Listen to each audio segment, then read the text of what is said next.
किस प्रकार से काम करती है और क्या कहना चाहेंगे और आज इस प्रेस कॉन्फ्रेंस के जरिए? जी, पहले तो मैं आप लोगों का धन्यवाद करना चाहूँगा कि आप इतनी कम नोटिस में हम लोगों को सहयोग दिया। मैं क्या कहना चाहूँगा, एक हमने छोटा सा स्टेप लिया है जिसका नाम हमने रखा है स्टेप, हम और हमारे पार्टनर रज़ा महमूद साहब। अब कोशिश किए हैं कि एक प्लेटफॉर्म दें लोगों को, नए एक्टर्स को, सीनियर एक्टर्स को, और सीनियर एक्टर्स हमारे पास भी हैं। ब्रिज गोपाल जी, जिनको आप सब लोग जानते हैं, मेरे से कहने से बजाय, पूछने से बजाय आप से पूछें कि हमारा एक्सपीरियंस क्या कहता है, हम किस तरीके के स्टेप उठाएंगे और किस तरीक़ा से हम लोगों के साथ मिलजुल कर प्लीज ब्रिज जी क्या कहना चाहेंगे? और एक्टिंग की अगर बात करें तो एक्टिंग ना सीखा जाता है और ना सिखाया जाता है, फिर भी तरह प्रकार के एक्टिंग इंस्टीट्यूट खुले हुए हैं, क्या कहना चाहिए? एक्टिंग सीखी या सिखाई या नहीं? देखिए, जहाँ तक एक्टिंग का सवाल है, मैंने खुद 22 बरस तक गजानन साहब पूना इंस्टीट्यूट के फर्स्ट प्रिंसिपल रहे हैं। उनके इंस्टीट्यूट में 22 साल तक मैंने पढ़ाया और गजानन जागीरदार साहब बहुत बड़े एक्सपीरियंस वाले आदमी, उन्होंने वी शांताराम जी से लेकर नीचे तक काम किया। मैंने उनको असिस्ट भी किया है। संजीव कुमार जी को लेकर टेलीफिल्म्स बनाई, संजीव कुमार जी को लेकर टेलीफिल्म बोल रहा हूँ मैं। तो जहाँ तक एक्टिंग का सवाल है, ऐसा कुछ नहीं है कि सिखाया, अंदर एक स्पार्क होना चाहिए, बेसिक होना चाहिए। मैं शीशा समझ लो कि मैं एक्टर बन सकता हूँ, वैसे नहीं चलेगा। बेसिक होना चाहिए और अच्छा सिखाने वाला होना चाहिए। तो एक्टर कोई भी आदमी, मैं तो बोलता अगर मैं एक्टर बन सकता हूँ, कोई बन सकता है। मेरा डिक्शन इतना ख़राब था, मैं वेस्टर्न यूपी से आया, बॉम्बे सेंट्रल में उतरा, मुझे मालूम नहीं किधर जाना है। ऊपर वाले की दुआ से 35 साल से इस लाइन में काम कर रहा हूँ, 350-400 फिल्में की, अनगिनत सीरियल। तो सर, इंस्टीट्यूट की बात जब आती है तो मुझे भी लगता है कि बहुत चीटिंग है, बहुत धोखा है, बेवकूफ़ बनाया जा रहा है। क्योंकि मेरे 22 साल तक जानता हूँ कि लोग अपनी बहन की शादी के पैसे चोरी करके आते हैं। फैक्ट बता रहा हूँ, हकीकत है, मैंने देखा है। मैंने 22 साल पढ़ाने के बाद इसीलिए छोड़ा। कोई घर बेच के आ रहे हैं, होता कुछ नहीं, सिर्फ पैसा इकट्ठा किया और जो टाइम पास करना पास, उसके बाद धक्के खाते बेचारे। इसलिए मैंने पढ़ाना छोड़ा था। हाँ, जब हिमायत भाई इंस्टीट्यूट खोल रहे हैं, ऐसे ऐसे है, तो मैंने इनसे पूछा, भाई आप क्या करना चाहते हैं, आप करेंगे?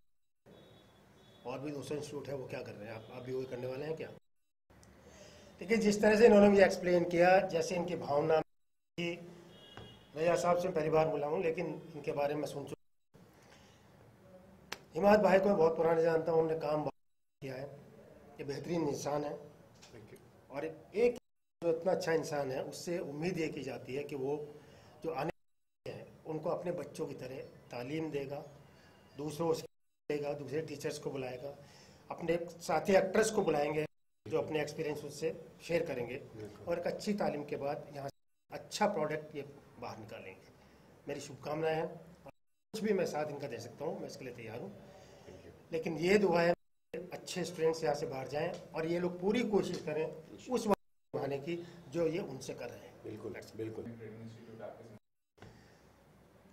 सर, नई बात नहीं, पुरानी बात है, हीरा मिलता है, लेकिन जब तक उसको तराशा नहीं जाए तो हीरा। मैं क्यों दूसरे की मिसाल दूँ, अपनी मिसाल लेता हूँ ना। मैं बोल रहा हूँ ना, मैं वेस्ट आया, मेरा डिक्शन नहीं था, कुछ नहीं था, कॉन्फिडेंस नहीं था, मुझे नहीं पता था एक्टर क्या, ये मुझे एक्टर बनना था, और आज मैं एक्टर हूँ माशाअल्लाह। तो मेरा जुनून, मेरी मेहनत है। लेकिन मेरे जो उस्ताद रहे, जिन्होंने मुझे सिखाया, उनकी मेहनत मुझसे ज़्यादा रही है। और सब मैं बताऊँ, किसी भी एक्टर के लिए ज़िंदगी बहुत कुछ सिखाती है। इंस्टीट्यूट तो सिखाएगी, ज़िंदगी हर पल सिखाती है। आप सीखने वाले होने चाहिए, हमेशा रहिए सीखने के लिए, झुक के सीखिए। ऐसे नहीं सिखाया जाता आजकल का एटीट्यूड। हाँ तो क्या करना है साहब बताइए। हाँ, कि सीखने का तरीका झुक के आना पड़ेगा, समझना पड़ेगा, सामने वाले करना पड़ेगा, उसको उस्ताद मानना पड़ेगा, तो आप सीख पाएंगे। हमने ऐसे आज 350-400 फिल्में करने के बाद आज इस वक्त मैं आपसे बात कर रहा हूँ। बिल्कुल, मैं ये कहना चाहूँगा, हर आदमी का यही रहना चाहिए। मेरी पूछा कि भाई एक्टिंग सिखाई नहीं जाती, मैं भी ये कहता हूँ कि एक्टिंग सिखाई नहीं जाती, लेकिन हर के अंदर एक एक्टर तो है, लेकिन वो अपने आप को जाहिर नहीं कर पाता। अब वो अपने आप को समझने के लिए, अपने आप को पहचानने के लिए एक माध्यम उनको चाहिए, एक क्लास या चाहिए जो उनके कैरेक्टर को उभारे। हम वही कोशिश उसके अंदर के कैरेक्टर को, उसके अंदर के एक्टर को उभारे। That's it.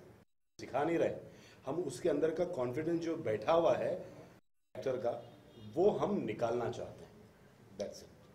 क्या प्रोसेस होता है एक्टिंग इंस्टीट्यूट में आपके एडमिशन?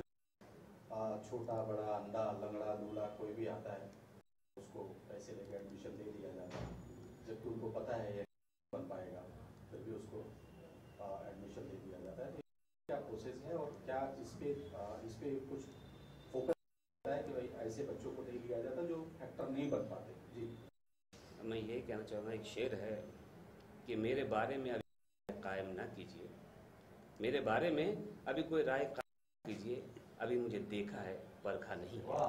क्या मैं ये कहना चाहूँगा कि किसी को एक्टर नहीं बनाया जाता, ये गॉड गिफ्टेड है।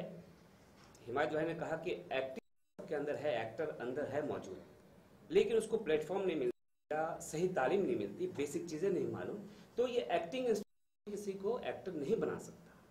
लेकिन हमारा जो टारगेट है कि एक एक्टर को सही जगह मिले, उसको बेसिक नॉलेज दे कि कैमरा फेस कैसे करना चाहिए, पर्सनालिटी डेवलप साथ हम उसको कैसे आगे बढ़ाएं, बोलना कैसा आना चाहिए। एक्टर तो बन जाते हैं, लेकिन अच्छा एक्टर बनने के लिए अच्छा इंसान होना बहुत ज़रूरी है। एक अच्छा इंसान बनाने का हमने एक कायम किया है, एक इंस्टीट्यूट किया है, जो भी यहाँ से निकलेंगे तो अच्छा इंसान बन के निकलेंगे तो वो बात एक अच्छा एक्टर होगा। और होनी चाहिए, बहुत लोग मालूम नहीं है तो वो इंस्टीट्यूट या टीचर्स जो है वो सिखाते हैं। तो एक्टर किसी को नहीं बना सकते, लेकिन हम एक्टिंग की सारी चीज़ें उनको सिखाते हुए आगे बढ़ाएंगे तो ये मतलब मुकम्मल एक्टर बन सकते हैं। अगर वो इंसान मेहनत, चाहत और लगन के साथ अगर आगे बढ़े तो वाकई में दावा कर सकता हूँ ये तीनों चीज़ें उनको आगे बढ़ाएगी। बेशक। तो हमारा ये, हम तो एक्टर नहीं बना सकते, लेकिन हमारी पूरी कोशिश रहेगी कि इस हमारे इंस्टीट्यूट के जरिए, हमारे टीचर्स के जरिए, हमारे दोस्त अहबाब के जरिए उनको आगे बढ़ाएंगे। और एक जो अहम कदम उठाने हम जा रहे हैं, जो आज किसने नहीं किया, पूरे हिंदुस्तान में मुंबई से बाहर हमारी टीम 1 या 2 टीम जो है बाहर जाएगी। शहरों में, छोटे छोटे शहरों में अच्छे एक्टर्स हैं जो की कमी की वजह से मुंबई नहीं आ पाते हैं, अपने आप को जाहिर नहीं कर, पर्दे पे नहीं देख पाते। तो मेरी टीम वहाँ जाएगी, वहाँ से अच्छे एक्टर्स को यहाँ लाने की कोशिश करेगी। जो बड़े बड़े प्रोडक्शन हैं उनको नहीं पता, तो वो एक्टर्स के हम ऑडिशंस यहाँ देंगे, काम जो डिजर्व करेगा उनको हम आगे बढ़ाएंगे। ये हमारा एक मतलब अपना सपना है, सोच है हमारी कि हम उसको आगे बढ़ाएं, और जो डिजर्व करेगा उसको हमारा पूरा वादा है कि पूरी करेंगे कि उसको सही जगह में हम फिट करें। जो हमारे इवेंट्स के लिए हमारे साथ जुड़े हैं, इवेंट्स मैनेजमेंट, और भी 1-2 प्रोजेक्ट हम लोग साथ कर रहे हैं, ये भी कुछ आप लोगों से कहना चाहेंगे? हाँ, वैसे मैं भी एक एक्टर हूँ, तो यहाँ पे आके ये सारी बातें सुन के मुझे बहुत अच्छा लगा।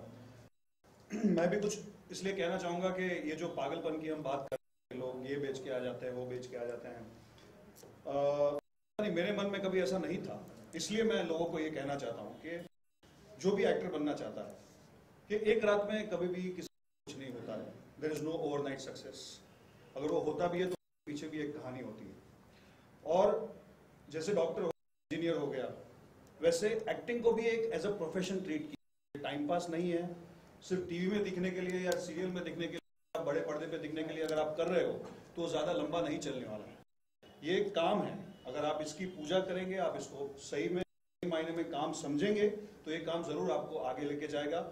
कोई भी काम आप जब दिल से करते हो तो आपको आगे लेके जाता ही है। आर्किटेक्चर कर रहा हूँ, इनफैक्ट फाइनल ईयर। बट ये जो एक स्टार्ट लिया है इन्होंने, बहुत अच्छा स्टार्ट है।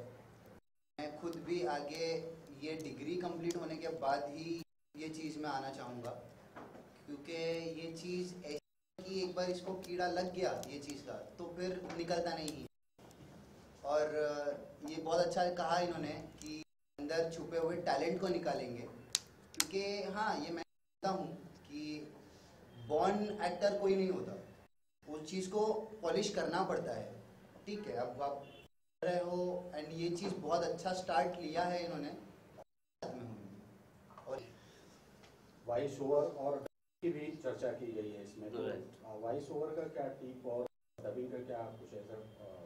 देखिए, सबसे वॉइस जो वो भी एक एक्टिंग का पार्ट कैसे है। कैसे दमदार अगर किसी की बनानी हो तो कैसे करें वो? दमदार आवाज़ हम बना नहीं सकते। जो वो गॉड ने, जो अल्लाह ताला ने नवाजा है, आवाज़ तो वही रहेगी, बस थोड़ा सा पैटर्न बदलेंगे, जैसे वो ट्रेनिंग देंगे कि किस आवाज़ को कैसे मॉड्यूलेशन के साथ, डिक्शन के साथ कैसे बोलेंगे, तो वॉइस ओवर और डबिंग में वो फ़र्क है। तो जब हम वॉइस ओवर करते हैं तो क्या प्रक्रिया होती है सर रजा साहब उसकी? जब कोई है उसके ज़रिए जब वॉइस ओवर चलता है तो उसके वो चीज़ें चलनी चाहिए। जब वॉइस ओवर चलता है तो उसके एक्सप्रेशन में वो चीज़ें आनी चाहिए। जो लाइन चलती है उस लाइन के हिसाब से आपके वो भाव नज़र आना चाहिए। तो हम वो सारी चीज़ें सिखाते हैं।